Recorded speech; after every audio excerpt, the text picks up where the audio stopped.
Le principal enseignement, franchement, et il est partagé y compris par celles et ceux qui étaient garants de la concertation, c'est qu'il y a un appétit pour le dialogue public.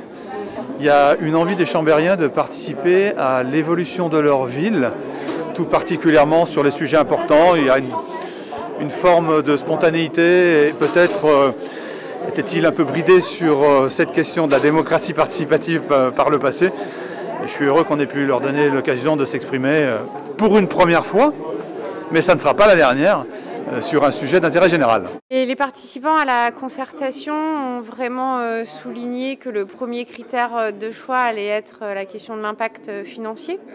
Donc on sait que les options alternatives engendrent des surcoûts car elles sont différentes du projet initial qui a fait l'objet de cette délégation de service public.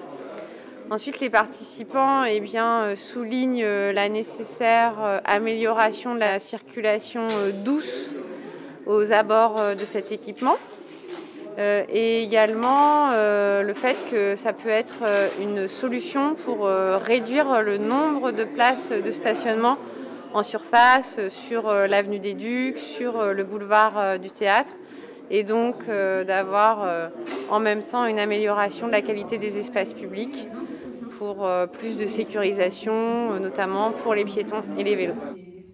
En fait, il y a eu beaucoup de questionnements sur l'insertion environnementale, le développement des moyens de transport, des modes doux, la place du vélo.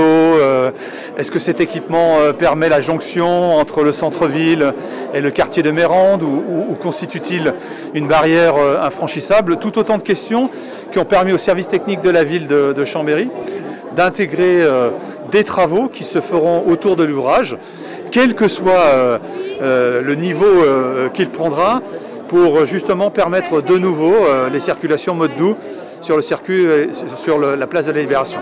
Un point important, vous avez dit, il n'y a pas que Ravet à Chambéry, vous voulez faire aussi évoluer les choses. Mais franchement, pour celles et ceux qui ont suivi les élections municipales, le dossier Ravet, c'était 3 lignes dans un programme de 50 pages. Voilà. Nous avions compris pendant la campagne électorale que c'était un sujet de fixation d'une partie de la population, et donc nous avions pris l'engagement qui est un moment d'échange pour aller recueillir l'avis des uns et des autres. C'est ce qu'on vient de faire durant ces 3 semaines, mais ce qui compte pour demain, c'est effectivement le développement des mobilités à l'échelle de l'agglomération. Donc c'est la politique des transports en commun qui est en jeu, c'est le développement de la politique cyclable qui est en jeu. Et ce que j'ai expliqué ce soir, c'est que nous pouvions décider Chambéry stricto sensu sur un certain nombre de choses, mais que pour ces grands dossiers d'investissement, nous devions faire partager notre envie à l'agglomération. Donc que les Chambériens aillent vraiment dire à l'agglomération il faut une politique de transport différente. Et si d'aventure il faut du coup libérer des places de stationnement sur l'avenue des Ducs de Savoie ou ailleurs, c'est aussi possible parce qu'il y a cet équipement. Je voudrais vous dire qu'on est dans une délégation de service public. Dans ce cadre-là, il n'y a pas d'apport budgétaire de la ville, c'est un contrat commercial. Donc ce que je peux vous dire, c'est qu'il n'y aura pas 1 centime de plus dans les caisses de Q-Park à la fin de la concession que ce qui a été prévu par nos prédécesseurs. Quelle que soit la décision que nous prenons sur le parking Ravet, ça se traduira par des éléments de renégociation de la convention, mais pas du tout sur la fiscalité des Chambériens, ni sur l'aspect budgétaire de la ville. Écoutez, une frustration principalement, notamment de la découverte à la fin, la dernière slide des éléments financiers.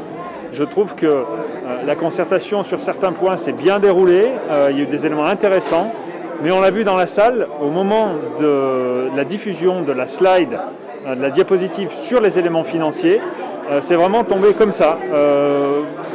Personne s'y attendait et la découverte de ces millions d'euros qui peuvent être dépensés pour arrêter le parking. Moi je suis extrêmement frustré d'autant plus que le maire et la première adjointe, elle a fait mine de découvrir ces éléments financiers en même temps que les gens dans la salle. Ça je ne peux pas l'admettre, c'est totalement faux. Et le maire a essayé d'expliquer que ça ne coûterait rien aux Chambériens. ça a forcément un coût. Il y a toujours quelqu'un qui paiera.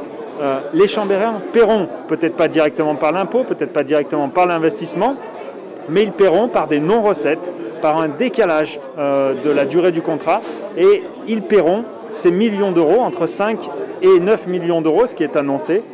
Ils le paieront forcément si le parking est arrêté.